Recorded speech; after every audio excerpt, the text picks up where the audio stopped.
Well, now to the national outlook. President Trump is considering a stunning move that could impact the spread of the coronavirus. This comes as Congress struggles to agree on a bailout for the American people.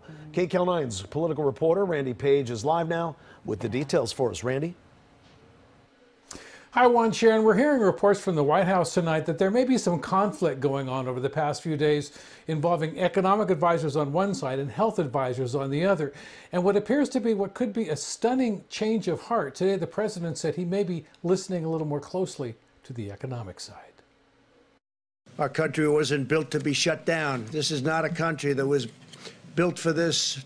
It was not built to be shut down. The president said quarantines will remain in effect in the hardest hit areas in New York and California, but he said the damage done to the economy does another kind of harm. The number of jobs, almost 160 million. So we can't turn that off and think it's going to be wonderful. There'll be tremendous repercussions. There will be a tremendous death from that. Death. You know, you're talking about death. Probably more death from that than anything that we're talking about with respect to the virus. If we continue with these strict guidelines than if we ease them? No, I think we're going to do them both. I think that's what I'm saying. I think we can do them both. Now, that is, ease restrictions in some parts of the country and keep them in place in others.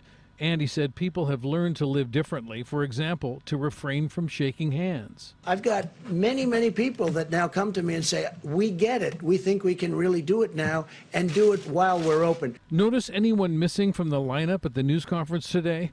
Well, you don't see Dr. Anthony Fauci, the nation's leading expert on infectious diseases, nobody from the Centers for Disease Control, nobody from the FDA.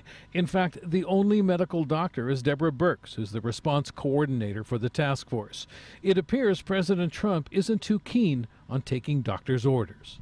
Many of the doctors on your team endorsed easing the federal guidelines. Not endorsed. We talked together, and I think they're okay with it, and I'm okay with it. We don't have time for this. And on Capitol Hill today, with raw emotions. This is disgraceful. And open frustration. We don't think this bill will work.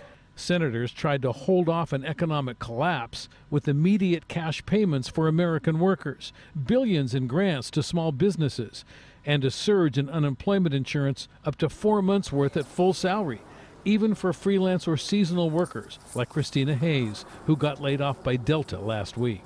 I'm going to have to map out how one bill is paid, or if one bill is going to have to be late, I'm just going to have to make it truly work with what they give. Senators know time is of the essence. Just today, Boeing announced it is temporarily closing some factories, impacting 70,000 workers. GE is slashing 10% of its workforce.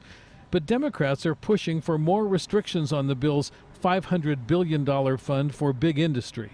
Bill still includes something that most Americans don't want to see: large corporate bailouts with almost no strings attached. And as the virus spreads, the strain on the Senate is starting to show. This bill does not create a slush fund. Kentucky Republican Rand Paul tested positive yesterday. He and 4 colleagues are self-quarantined. The husband of Minnesota's Amy Klobuchar is hospitalized and on oxygen. And Vice President Pence has said some critical workers who've been exposed might stay on the job if they wear masks, a notion Governor Cuomo is exploring as well. You can't stop the economy forever. So we have to start to think about, does everyone stay out of work? Well, we just checked on the Senate website. It appears the Senate has adjourned for the night. They'll be back at it tomorrow morning. Let's go back to you. All right, Randy, thank you.